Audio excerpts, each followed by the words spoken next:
Hello बच्चों, नमस्कार शिक्षक साथियों।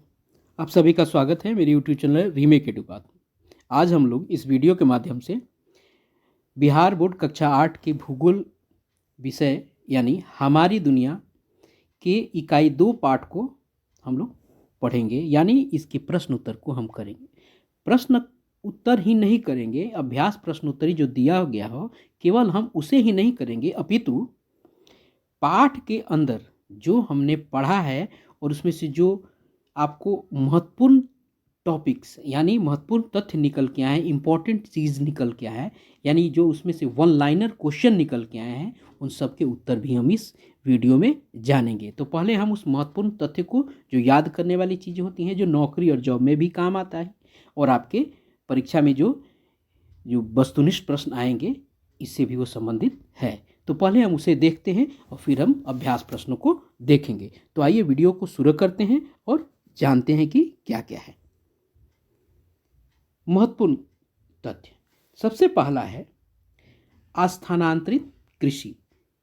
स्थानांतरित कृषि वह कृषि है जो किसान क्या है, एक स्थान पे कृषि करता है और उस कृषि को करने के बाद उस जगह को छोड़ के वो अपने स्थान को, कृषि करने के स्थान को जो वो आपको क्या करता है, उसको छोड़ देता है, उसको वो दूसरी जगह वो चला जाता है, दूसरी जगह कृषि करने लगता है। मतलब यह कहते हैं कि आप लोग कहीं किसी जगह क्या किया है, किसी जंगल को साफ करके, गड्ढों को भर के फसल क्या क्या होता है वहाँ उपजाया जाता है।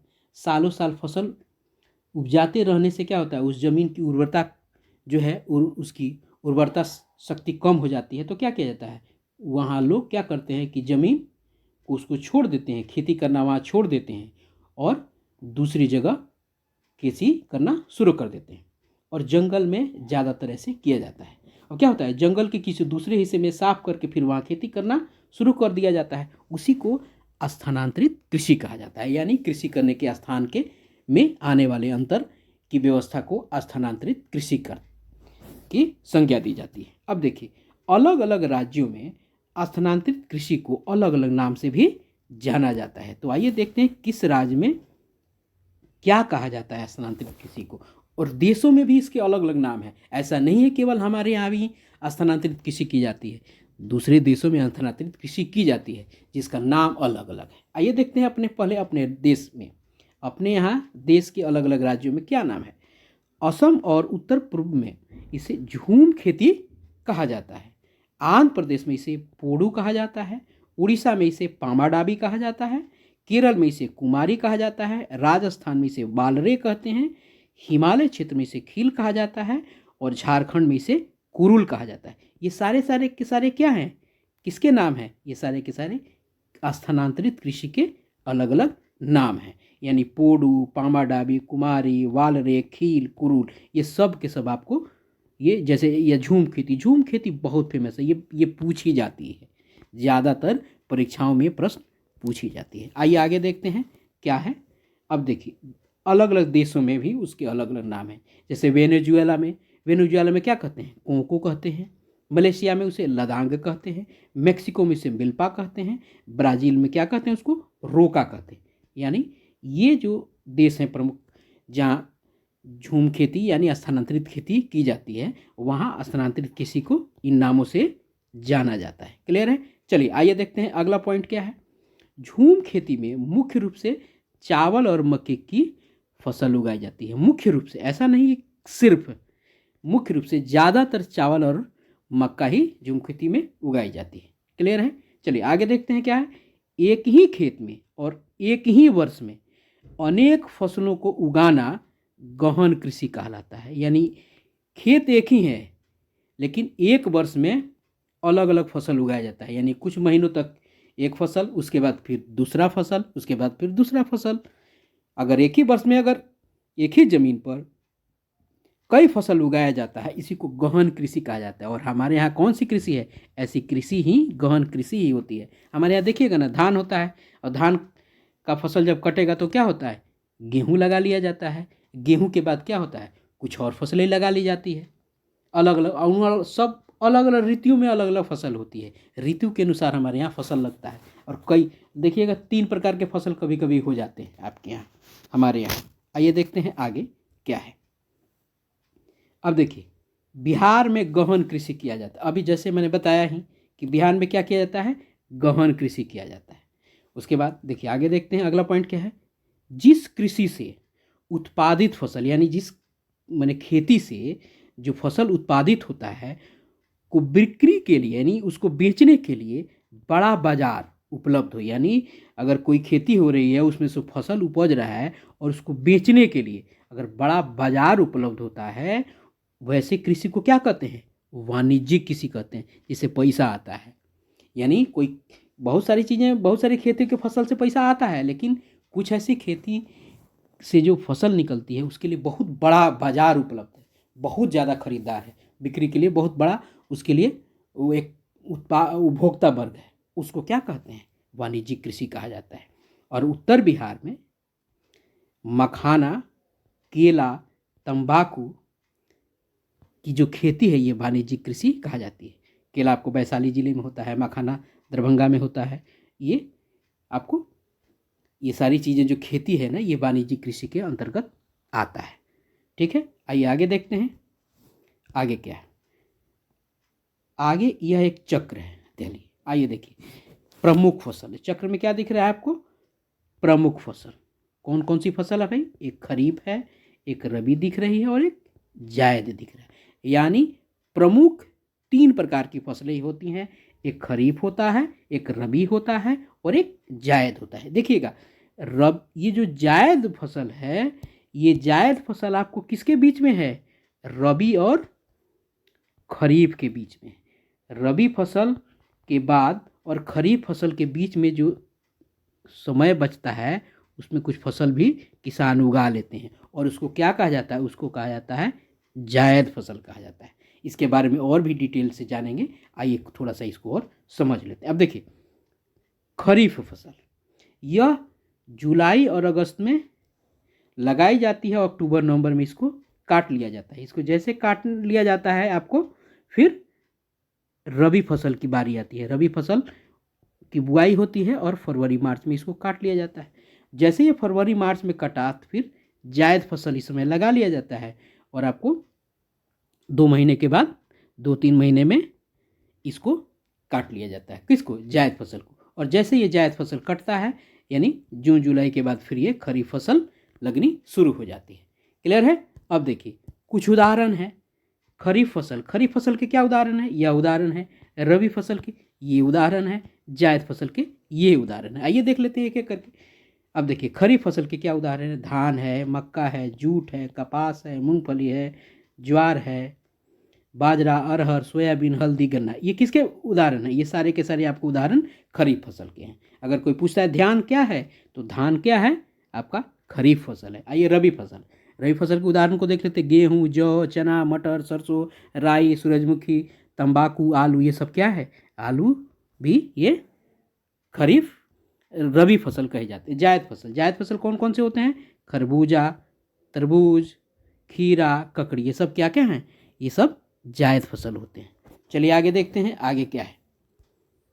आगे है देखिए भारत में 3 फसल ऋतुएं हैं। ऊपर जो हमने देखा ना, वो अलग अलग ऋतु में चीज़ें होती हैं जो, और अलग अलग ऋतु के अनुसार इस फसलों को नाम भी दिया जाता है। गर्मी में कुछ फसल उगता है, एकदम बहुत ज़्यादा गर्मी होता है उस समय कुछ और उगता है, सर्दी के दिनों में कुछ और होता है। सर्दियों में ज़्यादातर उगता है वो आपको क्या होता है, रबी होता है। और एकदम पूरी प्रचंड गर्मी में होता है वो जायद होता है। और बारिश के मौसम में आपको खरीफ होता है। देखिएगा कौन कौन से होता है, यही यहाँ बताया गया कि भारत में मुख्यतः 3 फसल ऋतुएं हैं। फसल को क्या किया है, फसल को जो है ना ऋतु से जोड़ दिया गया है। ठीक है, कौन कौन से ऋतु में क्या होते हैं वही देखिए। नाम क्या है हमारे यहाँ, खरीफ फसल, रबी फसल और जायद फसल। और जायद फसल को गर्मा फसल कहा जाता है। गर्मा, ये गर्मा का मतलब गर्मी। ये जो फसल है आप देखिएगा, आपको मार्च अप्रैल में बोई जाती है और मई जून में काटी जाती है। यानी ये फसल जायद फसल गर्मी में ही होती है। ये गर्मी में होने के कारण इसका नाम क्या हुआ है, गर्मा पड़ा है। क्लियर है। चलिए आगे देखते हैं आगे क्या है। अब देखिए उन फसलों को थोड़ा सा और डिटेल से फिर से देख लेते हैं। खरीफ फसल जून जुलाई में बोई जाती है, अक्टूबर नवंबर में काट ली जाती है। उदाहरण क्या क्या है उसके? धान, मक्का, जूट, मूंगफली इत्यादि। इसको ध्यान रखना होता है कि पूछा जाता है कि कौन सा फसल खरीफ है या रबी है। आइए रबी को देखते हैं। रबी में क्या क्या है? ये अक्टूबर में नवंबर में बोई जाती है और फरवरी में ये काट ली जाती है। उदाहरण क्या क्या है इसके? गेहूँ, चना, मटर, मसूर, जौ इत्यादि। ये सब बहुत पूछा जाता है। गेहूँ कौन सा फसल है, धान कौन सा फसल है, ये पूछा जाता है। चना, ज़्यादातर चना को पूछा जाता है प्रश्नों में। आइए आगे देखते हैं। अब जायद फसल। जायद फसल रबी और खरीफ फसल के बीच, जैसे मैंने ऊपर बताया था कि रबी और खरीफ फसल के बीच अर्थात गर्मी के मौसम में बोई जाती है। कौन? जायद फसल। ये मार्च अप्रैल से मई जून तक ये फसल उगाई जाती है। मार्च अप्रैल में बोई जाती है, मई जून में काट ली जाती है। इसे क्या बोलते हैं? तरबूज है, ककड़ी है, खीरा है और सब्जियां, ज़्यादातर सब्जियां होती है। देखिएगा ना, दियारा में ये सब चीज़ें उगाई जाती है। दियारा में कब होता है? इसी समय रोपा जाता है वो सब चीज़। जब बाढ़, पूरा पानी, नदी का पानी जब उतर जाता है तो दियारा में, बालुओं में ये सारी चीज़ें उगाई जाती हैं। वो जायद फसल के रूप में मानी जाती हैं। आइए देखिए, जय जवान जय किसान का नारा लाल बहादुर शास्त्री ने दिया था। ये कौन है? लाल बहादुर शास्त्री कौन है? हमारे द्वितीय प्रधानमंत्री हैं। आइए देखते हैं अगला। ज्वार, बाजरा, जौ, चना, मक्का, रागी, मड़ुआ आदि मोटे अनाज कहे जाते हैं। ये जो अनाज हैं ये मोटे अनाज कहे जाते हैं। कौन कौन से? ज्वार, बाजरा, जौ, चना, मक्का, रागी, मड़ुआ। हमारे प्रधानमंत्री जी इस मोटे अनाज पर बड़े जोर दे रहे हैं कि इसको खाने के लिए। आगे देखते हैं। पटना से पूरब का एक बड़ा हिस्सा, यानी फतुहा से लेके बढ़िया मोकामा तक, फतुहा से लेके बढ़िया मोकामा तक टाल या ताल क्षेत्र कहलाता है। ये पूछा जाता है कि कहाँ का एरिया टाल या ताल क्षेत्र कहा जाता है। ये बहुत फेमस है दलहन के लिए। ये इस क्षेत्र में दाल बहुत होता है, इसलिए इसको टाल क्षेत्र इधर कहा जाता है। आइए देखते हैं। और उसका एरिया क्या है? फतुहा से लेके बढ़िया। और किधर है ये? पटना से पूरब में।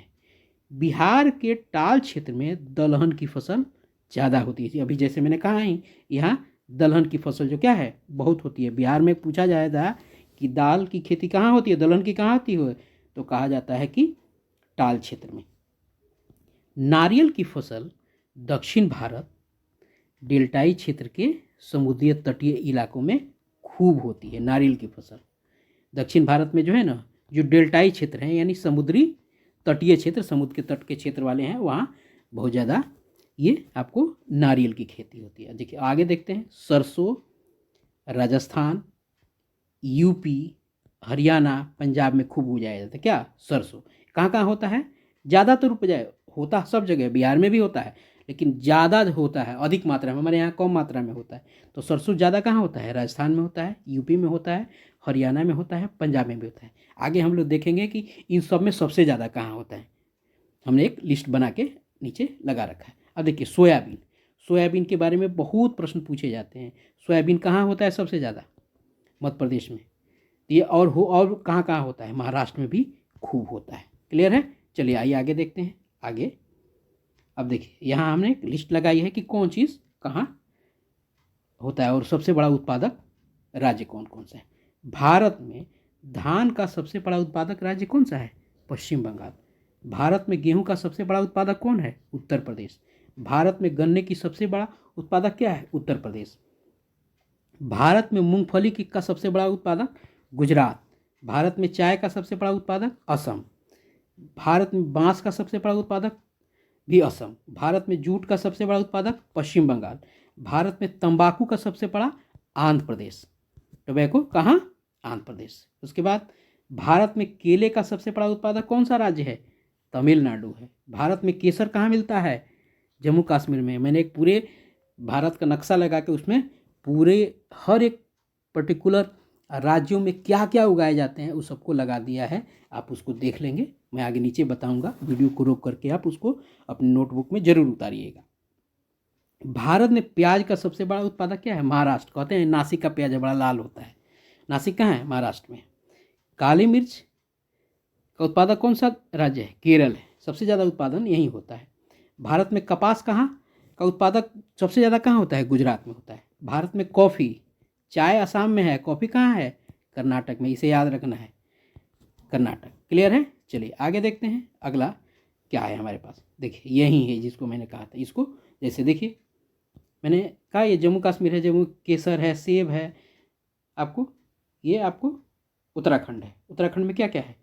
चावल, गेहूँ, रागी, ये सब चीज़ें वहाँ होती है। कौन से राज्य में कौन कौन सी फसलें होती हैं, इस पूरे आपको नक्शे में हर चीज़ मिल जाएगा। आप वीडियो को रोक करके आप उतार सकते हैं। लेकिन सबसे ज़्यादा अधिक मात्रा में कहाँ कहाँ होती है मैंने ऊपर की लिस्ट में बताया ही। इसको आप वीडियो को धीरे धीरे आप करके आप वीडियो को रोक लीजिएगा, वहाँ देख लीजिएगा। क्लियर है? चलिए जैसे अभी जैसे बताया मध्य प्रदेश में सोयाबीन का जिक्र हुआ, सबसे ज़्यादा सोयाबीन वहाँ होता है। क्लियर है ना? चलिए आंध्र प्रदेश में चर्चा किया, तंबाकू। कर्नाटक कॉफ़ी, यहाँ मक्का भी होता है, नारियल होता है, लेकिन सबसे ज़्यादा कॉफ़ी भारत में यहीं पे होता है। महाराष्ट्र में भी सोयाबीन होता है, लेकिन सबसे ज़्यादा सोयाबीन कहाँ होता है? यहाँ होता है।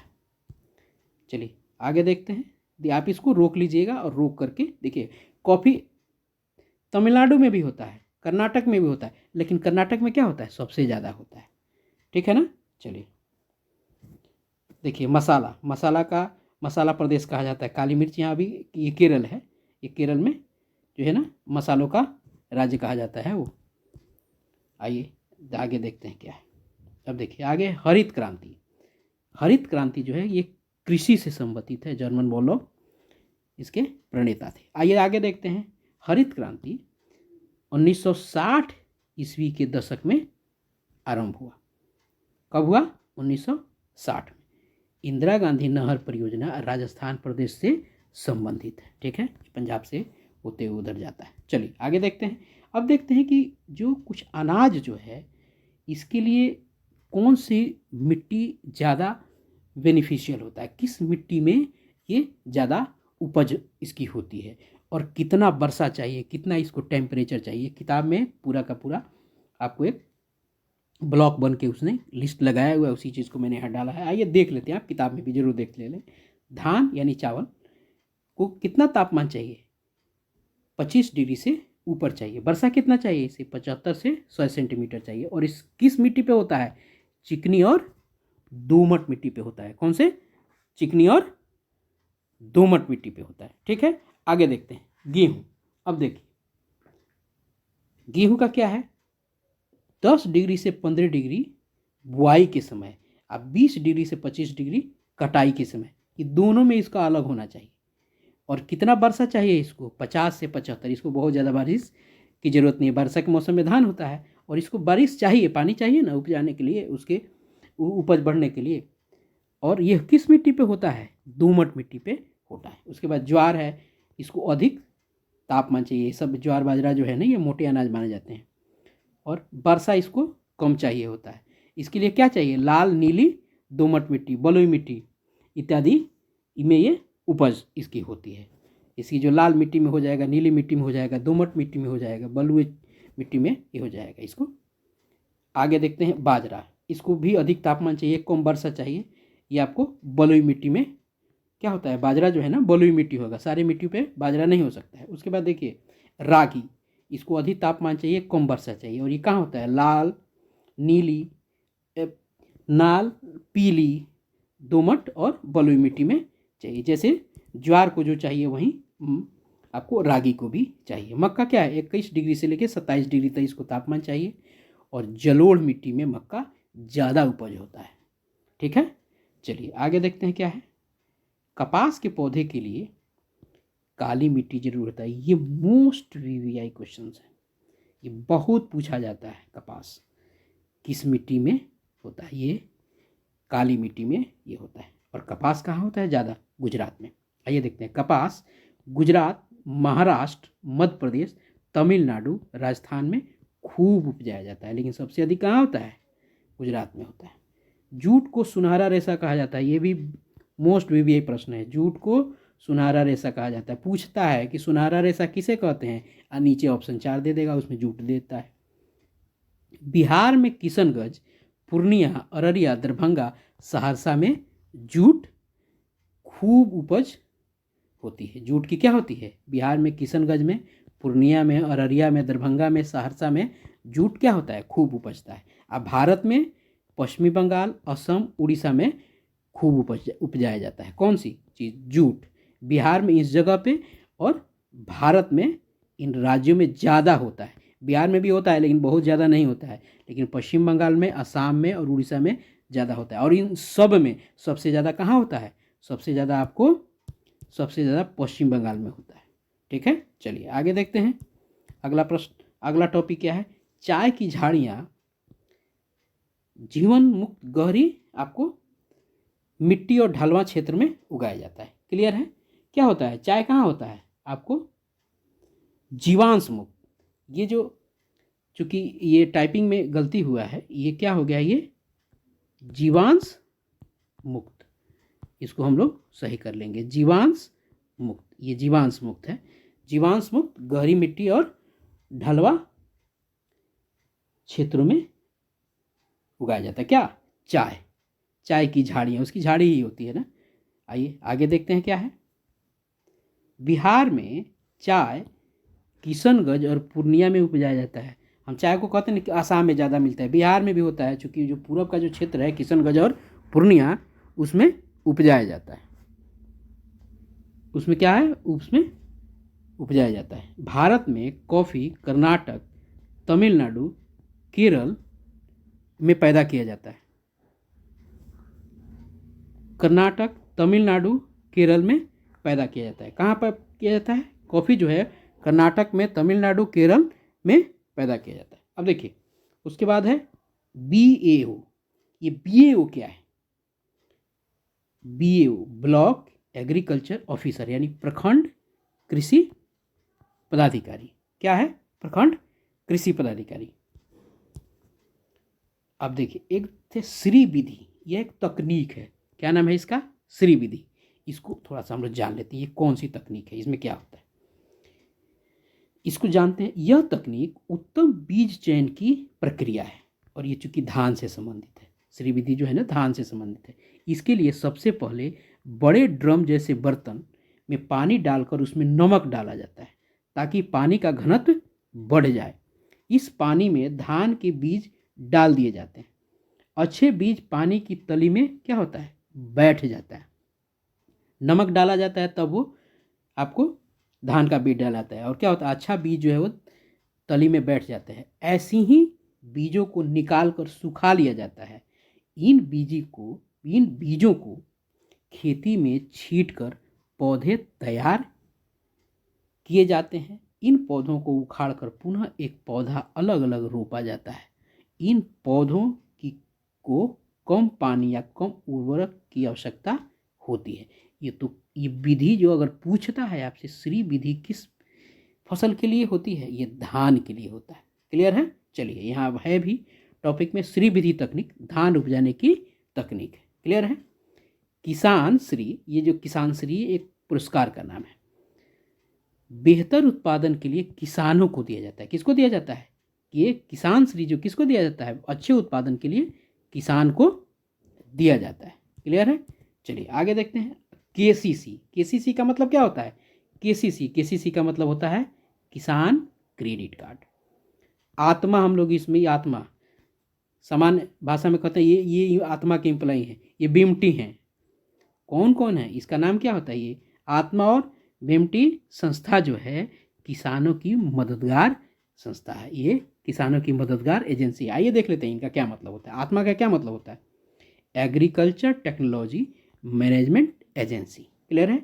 उसके बाद BAMETI, Bihar agriculture management and extension training institute. Clear है। आइए देखते हैं आगे, अगला पॉइंट क्या है।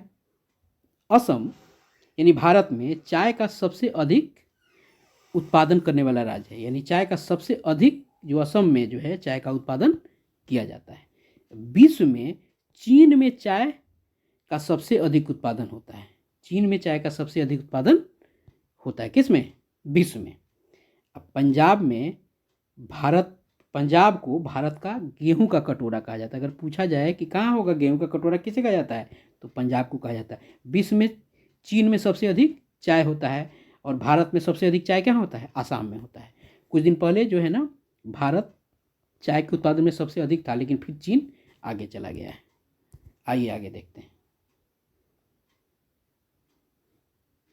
अब है अभ्यास प्रश्न। पहला प्रश्न, कृषि कार्य में शामिल है क्या?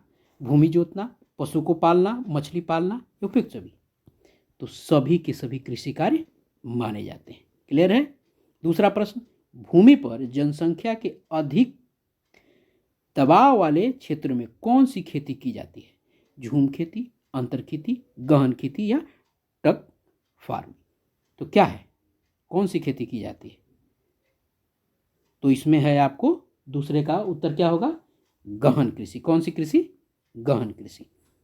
तीसरा प्रश्न, इसमें से कौन सा समूह रबी की फसलों से संबंधित है? तो कौन सा फसल है वो? गेहूं और मटर। सब में डाला गया है, लेकिन दोनों को देने कौन से में है? गेहूं भी है और मटर भी है, रबी के समूह में आते हैं। क्लियर है? चलिए आगे देखते हैं। जूट की फसल प्रमुखता होती है कहाँ? किशनगंज और पूर्णिया में, हमने ऊपर देखा भी है। पांचवा है, बिस्को मान उपलब्ध कराती है क्या? किसानों को खाद एवं बीज। क्लियर है? चलिए आगे देखते हैं क्या है। आगे है हमारा खाली जगह को भरने के लिए। स्थानांतरित कृषि को डैश भी कहते हैं। स्थानांतरित कृषि को झूम खेती भी कहते हैं। दूसरा, उत्तर बिहार में डैश और डैश की खेती वाणिज्यिक कृषि है। तो उत्तर बिहार में क्या है, अभी हमने देखा भी था, क्या लिख सकते हैं वहाँ? मखाना और केला। क्लियर है? चलिए आगे तीसरा है, जायद फसल के उदाहरण है। तो जायद फसल के तो बहुत सारे उदाहरण हैं, तरबूज, ककड़ी, खीरा, सब जायद फसल के उदाहरण हैं। आगे है, किसान क्रेडिट कार्ड से किसानों को डैश सुविधा उपलब्ध होती है क्या? कौन सी सुविधा उपलब्ध होती है?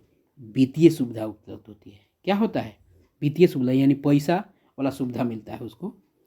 पांचवा, जैविक खादों से भूमि की उर्वरा शक्ति डैश होती है। अब देखिए, चौथे में आप लिख सकते हैं किसानों को ऋण की सुविधा उपलब्ध होती है। ऋण यानी ऋण क्या है? एक तरह का वित्तीय सुविधा है ना, इसीलिए वहाँ वित्तीय बहुत सुंदर सटीक रहेगा। पांचवा में है क्या? जैविक खादों में भूमि की उर्वरा शक्ति डैश है। जैविक खादों से भूमि की उर्वरा शक्ति डैश है, क्या? बढ़ती है। क्लियर है? चलिए आगे देखते हैं, आगे क्या है। आगे है आपके निम्नलिखित प्रश्नों के उत्तर दें अधिकतम 50 शब्दों में। तो पहला प्रश्न क्या आया हमारा सामने? क्या है पहला प्रश्न? पहला प्रश्न हमारे सामने आ गया आपको, कृषि कार्य किसे कहते हैं? तो उत्तर है, भूमि को जोत कर विभिन्न प्रकार की फसलें, सब्जियां, फल फूल उपजाना, पशुओं को पालना, मत्स्य पालना इत्यादि करना क्या है? कृषि कार्य कहलाता है, यानी कृषि कार्य है। चलिए आगे देखते हैं, खरीफ और रबी फसलों में क्या अंतर है? तो खरीफ और रबी फसल में क्या अंतर है? खरीफ फसल मानसून आने के साथ ही अर्थात जून जुलाई में बोए जाने वाली और अक्टूबर नवंबर में काटी जाने वाली फसलें खरीफ फसल कहलाती हैं, जैसे धान, मक्का, जूट, मूंगफली आदि। रबी फसल अक्टूबर नवंबर में बोए जाने वाली तथा मार्च अप्रैल में काटी जाने वाली फसलें रबी फसल होती हैं, जैसे गेहूँ, चना, मटर, मसूर, जौ इत्यादि। ये क्या है? रबी फसल हैं। यानी दोनों के अंतर समझ में हमें आ गए। आइए आगे देखते हैं क्या है। आगे है, जीवन निर्वहन कृषि क्या है? जीवन निर्वहन, नाम से ही समझ में, जीवन निर्वहन यानी जीवन को निर्वाह करने के लिए जो कृषि की जाती है, जीवन निर्वहन। लेकिन किताबी भाषा में इसको हम क्या लिखेंगे? यानी जब कोई कृषक, कृषक का क्या मतलब होता है? कृषक का मतलब होता है किसान। जब कोई कृषक अपने परिवार और अपनी आवश्यकताओं को पूरा करने के लिए कृषि कार्य करता है, उसे जीवन निर्वहन कृषि कहा जाता है। प्रश्न नंबर 4, व्यापारिक और बागवानी फसलों के बारे में क्या जानते हैं? लिखिए। आइए देखते हैं क्या है। व्यापारिक फसलें, व्यापार के उद्देश्य से की जाने वाली फसलें व्यापारिक फसलें हैं, जैसे रबर, मखाना, तंबाकू, मिर्च, गन्ना इत्यादि। बागवानी फसलें, बागवानी का मतलब बागवानी यानी बागवानी में जो उगाई जाती है, इसकी बागवानी की जाती है। जो फसलें मुख्य रूप से बागवानी में उगाई जाती है वो बागवानी फसलें होती हैं, जैसे केला, आम, लीची, फूल। क्लियर है? आइए आगे देखते हैं। आगे है निम्नलिखित प्रश्न के उत्तर दें अधिकतम 200 शब्दों में, यानी ये सारे प्रश्न बड़े बड़े होंगे। बिहार की कृषि की क्या विशेषता है? तो आइए उत्तर को देखते हैं। बिहार की कृषि की मुख्य विशेषताएं निम्नलिखित है। क्या है? बिहार प्रांत की कृषि मानसून पर आधारित है। वर्षा पर निर्भर होने के कारण फसलों के उत्पादन में अनिश्चितता बनी रहती है। पर्याप्त वर्षा से अधिक अच्छी फसल होती है, जबकि अल्प वृष्टि से फसलों का नुकसान होता है। जब अधिक वृष्टि होती है, जब पर्याप्त रूप में वर्षा होती है तो फसल तो अच्छी होती है, जब वर्षा कम होती है तो क्या होता है? फसल का नुकसान होता है। यानी हम बारिश पर निर्भर हैं, होगा तो होगा, नहीं होगा तो फसल नहीं होगा। इस तरह यहाँ की फसलें प्राकृतिक वर्षा पर निर्भर करती हैं। अगला पॉइंट क्या है? खेती करने के तरीके क्या हैं? पुराने। हमारे यहाँ के खेती करने के तरीके अभी पुराने हैं। हल, बैल, कुदाल, खुरपी ही प्रमुख उपकरण हैं। धीरे धीरे अब सुधार हो रहा है। खेती श्रम पर अधिक आश्रित है, बिहार की स्थिति है।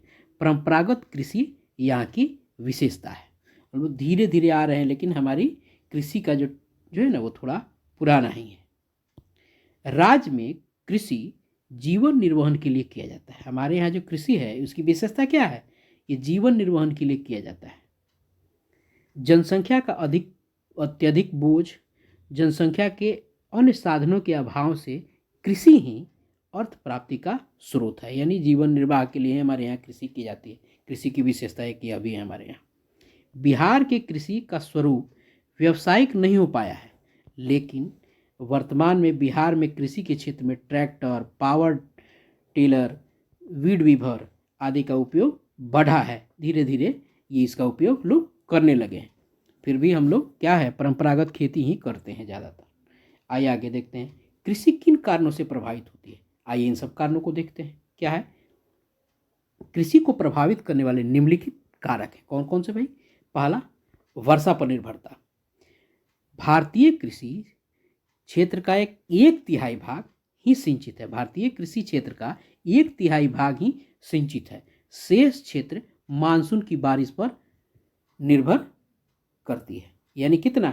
1/3 ही आपको सिंचित है, और 3/4 जो है यानी 75% हिस्सा जो है किस पर निर्भर है? बारिश पर निर्भर है।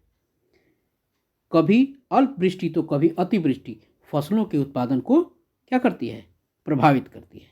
क्लियर है? वर्षा पर निर्भरता से ही होता है। कहीं ज़्यादा वर्षा हो जाएगा तो बह जाएगा, कम हो जाएगा तो सूखा पड़ जाता है। क्यों? क्योंकि हमारे यहाँ वर्षा जो है ना से ज़्यादा निर्भरता हमारे यहाँ है। 3/4 कृषि जो है ना उसी पर निर्भर है। आइए अगला देखते हैं। खेतों के छोटे आकार। भारत में छोटे और सीमांत किसानों की संख्या अधिक है। जीवन के पारिवारिक बंटवारे के कारण, जमीन के पारिवारिक बंटवारे के कारण खेतों का आकार छोटा होता जा रहा है। चकबंदी के अभाव में भूजोत बिखरे हैं। छोटे भूजोत आर्थिक दृष्टि से अलाभकारी होते हैं। अगला है तीसरा, क्या है? भूमि का असमान वितरण। भूमि का असमान वितरण से भारतीय कृषि प्रभावित है। इसी जो असमान वितरण है इससे भी भारतीय कृषि क्या है? प्रभावित है। कहीं कहीं ही किसानों के पास बड़ी संख्या में जोत है तो कहीं अधिकतर ज्योतिहीन है। कहीं किसी को बहुत ज़्यादा है, कहीं कहीं ही ज़्यादा है, तो ज़्यादातर लोग क्या है? ज्योतिहीन ही है। अब देखिए कृषि ऋण, यह भी एक प्रभावित करने का कारण है। छोटे किसान बीज, खाद, कीटनाशक आदि के लिए महाजनों यानी अन्य संस्थाओं पर से क्या करते हैं? उसके लिए क्या करते हैं? निर्भर हैं, उससे कर्ज लेते हैं। ऊंची सूद दर, कम उत्पादन, मौसम की बेरुखी, बिचौलियों के कारण किसानों को कम लाभ और उत्पादन क्षमता क्या होता है? प्रभावित होती है। बिचौलियों के कारण क्या होता है? किसानों को कम लाभ होता है और जिससे उत्पादन क्षमता क्या होती है? प्रभावित होती है। कृषि विपणन यानी इसकी बाजार व्यवस्था। विपणन का मतलब बेचना उतना होता है। अच्छी बाजार व्यवस्था के अभाव में किसान अपने उत्पादों को बिचौलियों व व्यापारियों को सस्ते दामों पर बेचने के लिए बाध्य है। क्योंकि बाजार बहुत सारी का उपलब्ध नहीं होता है, तो उनको उचित मूल्य क्या होता है, नहीं मिल पाता है, उसको ब्लैकमेल करता है सब। फसलों की अत्यधिक उत्पादकता को न तो सही ढंग से बाजार में पहुंचा पाते हैं और न ही बिक्री कर पाते हैं। बिचौलिए ऐसी स्थिति का क्या करता है, फायदा उठाता है। क्या होता है, अब ज़्यादा उत्पादन नहीं होता है, जिससे क्या करता है, वो सही ढंग से बाजार पे पहुंचा नहीं पाता है। मान लीजिए थोड़ा सा होगा तो कहाँ बाजार में लेके जाएगा, उसको तो ज़्यादा भाड़ा ही लग जाएगा। इसका फायदा क्या होता है, बिचौलिए उठाते हैं। अगला प्रश्न है, आपके राज्य में कृषि कार्य उत्पादन में बढ़ोतरी के लिए क्या प्रयास हुए हैं, लिखिए। आइए देखते हैं। हमारे राज्य में कृषि कार्य उत्पादन में बढ़ोतरी के लिए निम्नलिखित प्रयास हुए हैं। कौन कौन से? कृषि वैज्ञानिक कृषि हो रहे हैं, कृषि कार्य के लिए आधुनिक उपकरणों का प्रयोग हो रहा है। हमारे राज्य में कृषि की सिंचाई नहरों की अपेक्षा बिजली के पंपों से हो रही है। फसलों की बीमा की जा रही है। किसान क्रेडिट कार्ड की सुविधा दी जा रही है, जिससे कम दर पर ऋण दिया जा रहा है।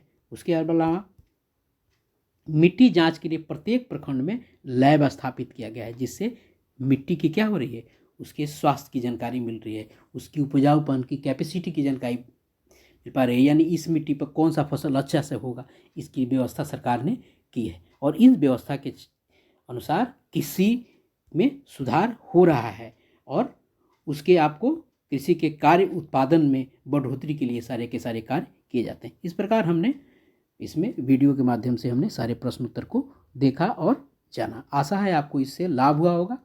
इसी तरह वीडियो को पाने के लिए, इसी तरह विषय के सारे प्रश्न उत्तर को जानने के लिए हमारे साथ जुड़े रहिए। और जुड़े रहने के लिए आपको हमारे चैनल को सब्सक्राइब करना होगा। यदि आपने नहीं किया है तो आप कृपया ज़रूर इस वीडियो को, अगर अच्छा लगा हो तभी इसको लाइक कीजिए। अगर कुछ और रिक्वायरमेंट है, सुधार की आवश्यकता है, और किसी पाठ को के प्रश्न उत्तर की ज़रूरत हो, चाहे कोई भी चीज़ अगर पढ़ने लिखने से संबंधित अगर आप चाहते हैं कि फलाना टॉपिक पे आप वीडियो बना दें, तो आप मुझे ज़रूर कमेंट करके बताएं। चलिए, अपना ध्यान रखिए। Thank you so much.